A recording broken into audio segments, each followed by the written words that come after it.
Okay, I'm going to do a little lathe update. This is the 1932 8-inch south bin that I bought for 300 bucks. And when I bought it, the guy I got it from, he said he was pretty sure there were some other little parts laying around that he'd give me when he found them. I was talking to him the other day, he found them, and I got quite a bit. And this was included in the $300. So I'll start over here. So this is the box that they all came in. Now there's a few items in here like that. I don't know. Certainly doesn't look like it was made in 32, but it was in the box. That there, I think, is half of a pulley that somebody was turning on. But there's a whole bunch of centers, and they're all dead centers. That's a 2-to-1 adapter. And some of these are 3s. Some of these I'm going to take back to him, or ask him if he wants them back, because these don't go to this lathe. My little lathe has headstock as a number 2 Morse, and tailstock as a number 1. And so there's all those. There's this here. I'm not sure what this is.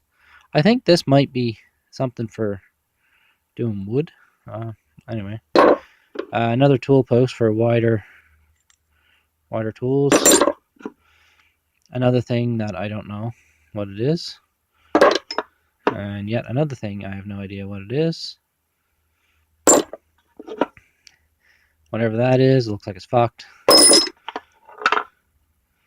And pretty sure that's a number 1 Morse on one end. I think it goes onto a drill chuck or something, and just a drill chuck presses on it. And this screw here, bolt thing, he said he wasn't sure what those were, but he remembers it was in this box, so he gave it to me. He said might need it someday for something. So there's that. Now, it had one cutter on it when I got it. And that's I guess that's a right-hand cutter.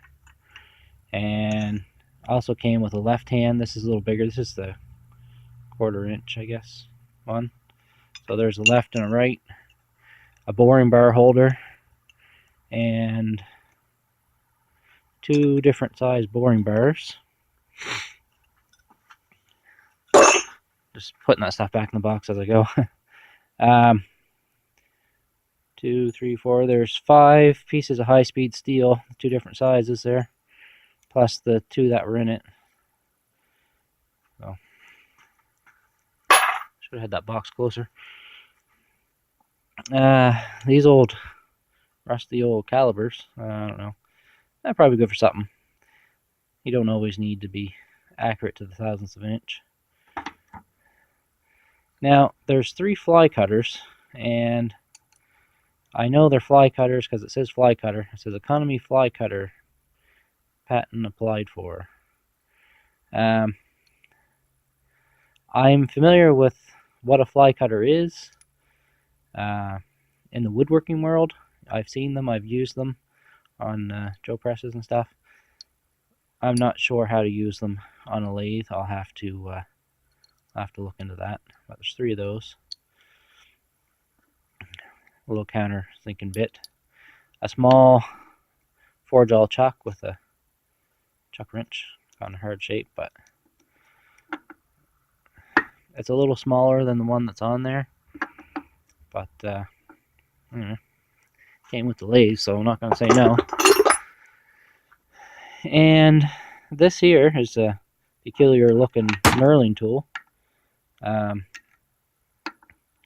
I don't see any way of adjusting it. Oops, I'll go back here.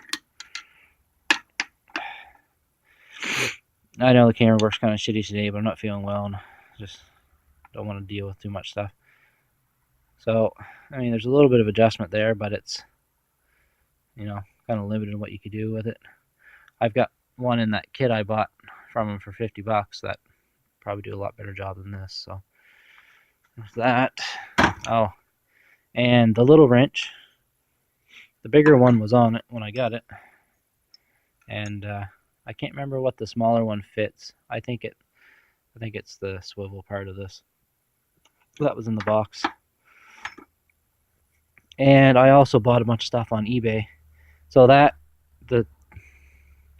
lathe and that stuff was $300, and it's all Canadian dollars, so that's like, I don't know, 102.99 Australian and like 150 or $60 American or something like that. I don't know, maybe not quite that much, but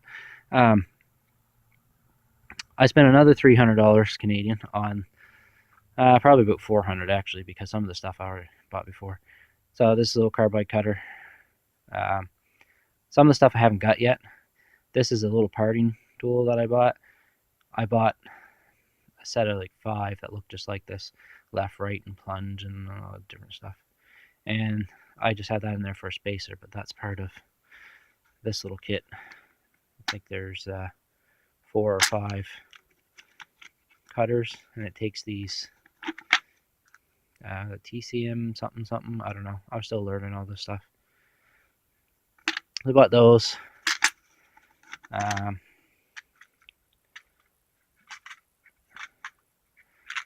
bought the round ones too. So one of these. Sorry about that, guys. This is the square one. I got the round one too, but I bought them both from the same seller on eBay.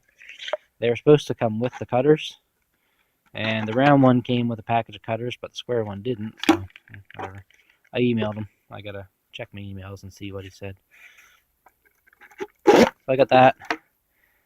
I bought a 6mm carbide in mill, and I was gonna go carbide for the 12mm as well, but even the El Cheapo China stuff, when you start buying carbide in mills, the price climbs pretty freaking quick. So I went with high speed steel for the other one. And the other thing I bought is a vertical milling attachment. So this goes on the tool post is. I got to get some T-bolts for this. Oops. My buddy at the machine shop is going to make me up a couple so I can mount my new tool post and mount this. And once I get those, I can start making my own stuff. So all that stuff is like $700 Canadian. So like I say, that's, I think Canadian is about 85 cents American right now. So I think that's a pretty good deal. You know, the cheapest metal lathe you can get at Princess Auto, which is like Harbor Freight, is $1,000, and it's half the size. So let me know what you think. Let me tell me what you think, and let me know anything that I showed, especially those first mystery items. This particular item here, this is made in India. Didn't come out of China. They shipped it with these 2 little brass thumb screws for the vertical axis in it. One's bent, one's broken off, so I got to make a new one of those. But other than that, it's pretty decent quality, I think. It's kind of wonky how you fasten stuff in it, but you know what? It was $90 Canadian, and then it cost me another $20 for import fees, so $110. But you know, you don't have to make very many things to make that money up. Like just these T-bolts that I got to make. He's just gonna make me a blank 6 inches long. Then I can make 3 out of that. But you know, that's still gonna cost me $40. The average person walks in off the street, probably costs them $60. So anyways, that's my little deal for the day. And yeah, let me know what you think. Hopefully we'll get going on some projects soon. I've already made a few things with it. I made a new insert for a Lee powder through die, and I made a spacer. This is the new tool post. I made that spacer right in there. So anyways, thanks for watching, guys, and please leave any comments down below. And I don't know what the hell's going on with Google right now. I think it might be the new phone I got is it's not quite jiving, so don't be offended if I don't answer. It's just that I haven't seen the comments. So anyways, bye-bye.